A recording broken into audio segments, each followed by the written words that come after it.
Shri RCP Singh. धन्यवाद उप सभापति महोदय। ये बहुत ही ऐतिहासिक बिल है और इसके समर्थन में मैं बोलने के लिए खड़ा हुआ हूँ। सबसे पहली जो कमेटी बनी थी ओबीसी की स्टैंडिंग कमेटी, जिसकी अध्यक्षता हांडिक साहब कर रहे थे, उसमें मैं सदस्य था और पहले ही मीटिंग में ये निर्णय लिया गया था, प्रस्ताव पास हुआ था कि जो ये ओबीसी का जो आयोग है इसको संवैधानिक दर्जा दिया जाए। लेकिन बहुत वर्ष लग गए और आज देखिए 25 वर्षों के बाद कम से कम अब ये जो है धरातल पर उतरने जा रहा है। जब ओबीसी की बात आती है तो सबसे पहले मैं अपने बिहार के बारे में चर्चा करना चाहूँगा। जब हमारे स्वर्गीय जननायक कर्पूरी ठाकुर जी ने 78 में पहली बार जो ओबीसी के लिए आरक्षण लागू किया, उसमें ओबीसी में भी कैटेगराइजेशन शुरू में ही कर दिया। बिहार में आज पिछड़ा वर्ग आयोग है और अत्यंत पिछड़ा वर्ग आयोग हमारे नेता मुख्यमंत्री नीतीश बाबू बने तो उन्होंने बनाया है।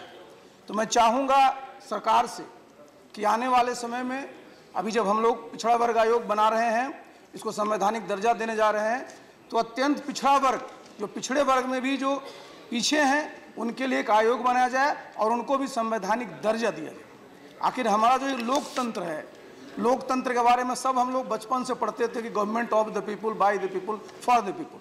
तो ऑफ द पीपुल तो सबको वोट देने का अधिकार है, फॉर द पीपुल आप सबके लिए काम करते, लेकिन बाय द पीपुल, ये बाई जो था, जो पूरा का पूरा जो रिप्रेजेंटेशन होना चाहिए था, वो नहीं हो रहा था। और ये जो आरक्षण की व्यवस्था किया गया मंडल कमीशन आयोग के लागू होने के बाद केंद्रीय सेवाओं में, तो मैं अपेक्षा ये करूंगा कि आने वाले समय में जब भी अभी कमेटी बनी हुई है तो जल्दी से जो है केंद्रीय सेवाओं में भी अत्यंत पिछड़े वर्ग के लिए आयोग का जो गठन किया जाए और उनको सरकारी सेवाओं में आरक्षण दिया जाए, जैसे कि बिहार में कर्पूरी फार्मूले के तहत दिया जाता है। एक बात मैं आपको और बता देना चाहता हूँ, खास करके इस बात को ध्यान देना पड़ेगा, ये पूरा का पूरा मामला माइंड सेट का है। ये माइंड सेट का मामला है। आप पूरा का पूरा देख लीजिए यूपीएससी को, हम लोग यहाँ कई सिविल सर्वेंट्स हैं, आप इंटरव्यू में देख लीजिए नंबर उठा करके। मैं 4 बार पूछा था सवाल, 60 नंबर से 260 नंबर। साहब आप देख लीजिए कि आधे घंटे में कोई क्या इंटरव्यू लेता होगा, क्या चीज देख लेता है उसके अंदर। लेकिन निश्चित रूप से जो वहां पर इंटरव्यू लेते हैं वो भी किसी न किसी समाज से आते हैं, उनके मन में कोई न कोई बात इस तरह की होती है और इसका रिजल्ट सामने देखने को मिलता है। और अगर आप देखेंगे कि समाज के जो बच्चे कंपीट करते हैं उनको बहुत तरह की परेशानी झेलनी पड़ती है। और मैं धन्यवाद देना चाहता हूं अभी की जो सरकार है, मैं हर एक साल का ये देखता हूं, एग्जामिन करता हूं कि इंटरव्यू में नंबर कैसा दिया जा रहा है।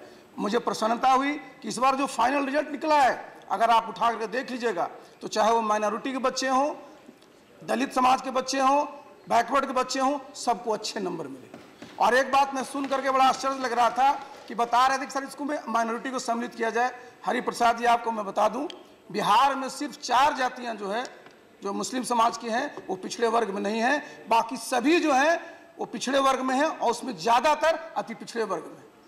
तो इसमें कोई धर्म को लाने की बात नहीं है, ये सोच की बात है और ये करना चाहिए। और जब इसको पूरा करिएगा तो आपका लोकतंत्र मजबूत होगा, क्योंकि इसमें लोगों की भागीदारी बनेगी।